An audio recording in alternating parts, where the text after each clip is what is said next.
Salam sejahtera bagi kita semuanya. Kami dari kelompok 84 KKN ITERA tahun 2021.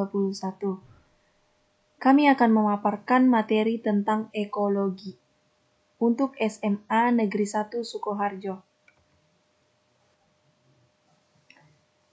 Yang pertama kali kita masuk ke bagian sejarah ekologi. Nah, kita harus tahu dulu nih, apa aja sih sejarah ekologi itu? Dari mana dia terbentuk? Nah, jadi ada para ahli yang bernama Ground.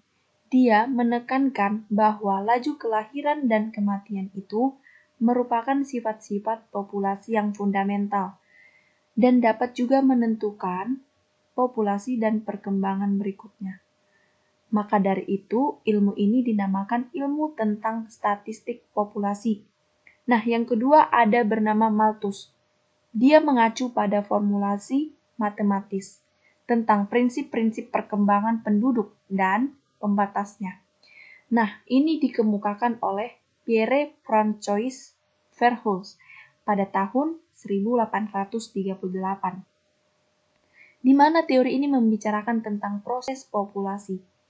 Nah, mengacu pada formulasi evolusi oleh seleksi alam dikemukakan oleh Darwin dan Wallace pada tahun 1859.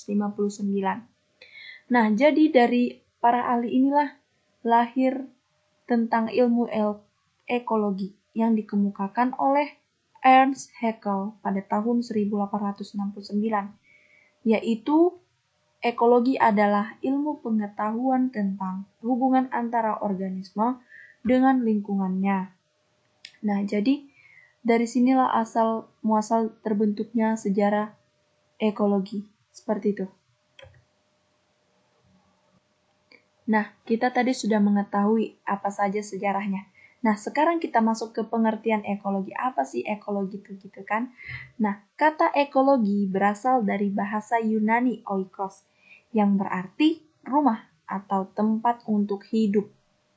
Kalau logos berarti ilmu. Nah, berarti disimpulkan ekologi berarti ilmu yang mengkaji interaksi antar makhluk hidup maupun interaksi antara makhluk hidup dan lingkungannya. Jadi, adik-adik sekalian, kita bisa menyimpulkan ekologi adalah di mana suatu wadah untuk berinteraksi antara individu dengan individu lainnya, antara individu dan lingkungannya. Jadi di dalam ekologi ini adalah ada hubungan timbal balik. Misalnya, saya kasih satu contoh. Harimau dan singa. Nah, mereka kan beda individu ya. Nah, jadi mereka melakukan atau menyesuaikan diri mereka terhadap musuhnya, terhadap lingkungannya. Jadi mereka ini kan pasti berlomba-lomba dalam bertahan hidup ya. Nah, jadi di ekologi itu ada namanya seleksi alam. Tadi sudah dijelaskan di sejarah itu ada penyeleksian alam. Jadi arti dari seleksi alam ini adalah mereka di salah satu individu ini pasti akan ada yang mati atau punah atau bahkan tidak bisa hidup karena ada penyeleksian atau persaingan. Misalnya mereka tidak dapat bertahan hidup karena tidak bisa mendapatkan makanan, karena persaingan mereka lebih kuat dari mereka. Seperti itu kira-kira. Nah, selanjutnya ada faktor penyusun dari ekologi. Nah, yang pertama itu ada faktor biotik. Kita tahu faktor biotik itu terdiri dari manusia, hewan, tumbuhan, dan mikroba. Mikroba dalam arti misalnya bakteri, jamur, seperti itu ya. Nah, yang kedua ada faktor dari suhu, air, kelembaban, cahaya, dan topografi. Nah, ini sudah mencakup dari ekologi. Seperti itu. Nah, saya ambil contoh dari ekologi itu ya. Sebenarnya ekologi itu banyak penerapannya, pemanfaatannya, misalnya ini, pemanfaatan lahan gambut. Nah, kita tahu ini adalah tanaman kelapa sawit ya. Jadi, lahan gambut itu bisa digunakan sebagai penanaman kelapa sawit. Nah, kelapa sawit ini bisa diproduksi menghasilkan minyak yang sekarang kita butuhkan dalam kehidupan kita sehari-hari. Seperti itu. Ekosistem ini bagian dari ekologi juga ya. Ekosistem ini suatu kumpulan juga, kumpulan individu lainnya seperti itu ya. Jadi dia juga bisa menyimbangkannya.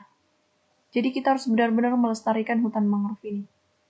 Dari sini banyak hasil-hasil yang bisa kita dapatkan dan kita kaji menjadi suatu bisa produksi barang atau jasa yang kita butuhkan atau yang kita harapkan.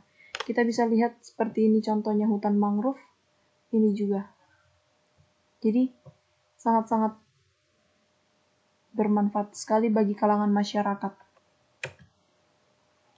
Nah, selanjutnya saya ambil contoh dari manfaat dari terumbu karang. Nah, ini juga ya.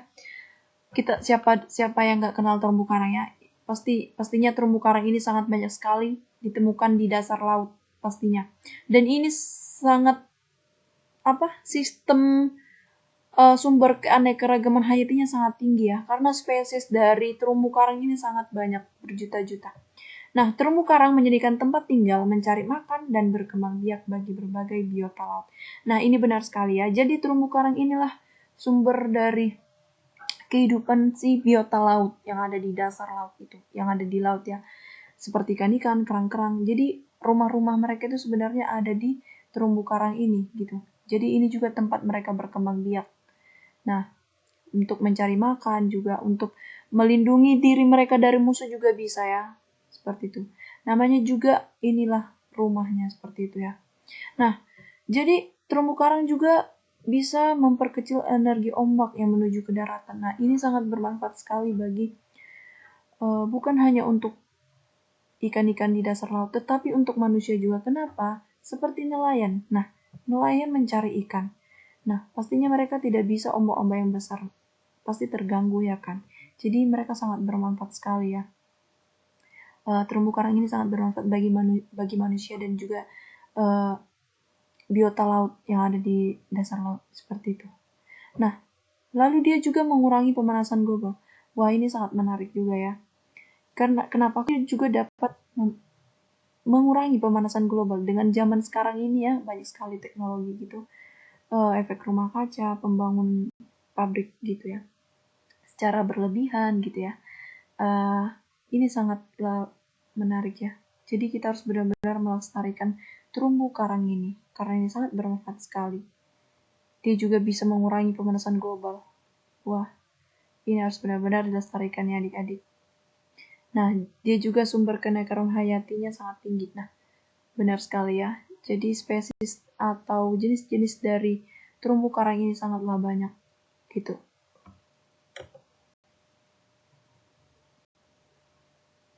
Nah, sekarang masuk ke dampak negatif dari ekologi. Nah, kita dari tadi sudah mengetahui manfaat-manfaat dari ekologi. Di balik semua itu ada dampak negatifnya. Kalau kita tidak bisa membatasi kemauan atau cara pemanfaatan kita dari ekologi tersebut. Nah, misalnya ini, penggunaan lahan hutan yang banyak sebagai tempat pembangunan mal, pembangunan jalan, rumah penduduk, pabrik, dan lain-lain. Nah, ini sangat udah biasa sekali ya di zaman sekarang ini. Kita pasti sudah tahu lah, ini sudah tidak asing lagi seperti itu ya. Nah, jadi kalau semakin banyak kita membangun jalan, jadi semakin gimana ya, otomatis pohon-pohon pun semakin banyak ditebang, hutan juga gitu. Jadi kalau kita otomatis memang penduduk tiap tahun itu bertambah. Nah, tetapi kita harus melakukan penyimbangan dalam alam kita. Jadi kita harus lebih banyak lagi menanam pohon-pohon seperti itu. Seperti itu ya. Nah, terus yang kedua ada limbah industri. Limbah industri juga menimbulkan pencemaran air, tanah. Nah, ini sudah tidak asing lagi ya. Nah, bisa juga menimbulkan kematian. Manusia dapat terkena penyakit, hilangnya keindahan alam. Ya, pastinya hilangnya keindahan alam karena semua ini adalah pabrik, tidak ada lagi penghijauan gitu ya. Seperti itu. Nah, materi yang kami paparkan sudah selesai. Sampai di sini saja. Jikalau ada kata-kata salah, mohon dimaafkan atau dimaklumi. Semoga materi ini bermanfaat buat adik-adik dan untuk semua orang juga. Sekian dari kami, terima kasih. Salam sejahtera bagi kita.